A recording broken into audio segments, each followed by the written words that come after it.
ইস্তাম্বুলের mayor এক্রেম ইমামোগলুকে গতকাল বুধবার তুরস্কের পুলিশ আটক করেছে।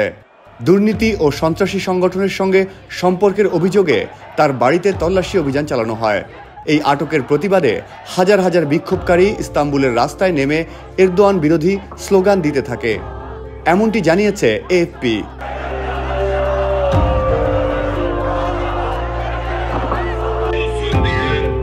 ইমামোগলু তুরস্কের প্রধান বিরোধী দল সিএইচপির নেতা।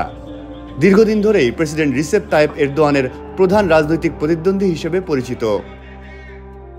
ইমামোগলু নিজের সামাজিক যোগাযোগ মাধ্যম এক্সে একটি পোস্টে জানান, আমার বাড়ির দরজায় কয়েকশো পুলিশ এসেছে, আমি নিজেকে মানুষের কাছে সঁপে দিচ্ছি।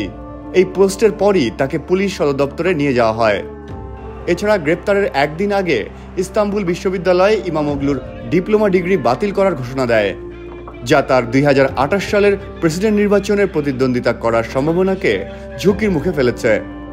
তুরস্কের সংবিধান অনুযায়ী প্রেসিডেন্ট প্রার্থীদের অবশ্যই উচ্চতর শিক্ষার ডিগ্রি থাকতে হবে। ইমামোগলু বর্তমানে দ্বিতীয়বারের মতো ইস্তাম্বুলের মেয়র হিসেবে দায়িত্ব পালন করছেন। তার বিরুদ্ধে একাধিক মামলা চলছে।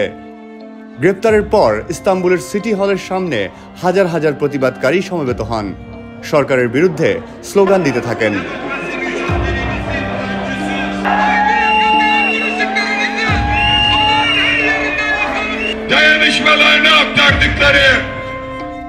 এই ঈদে জামা জুতো অ্যাক্সেসরিজের ডিসকাউন্ট।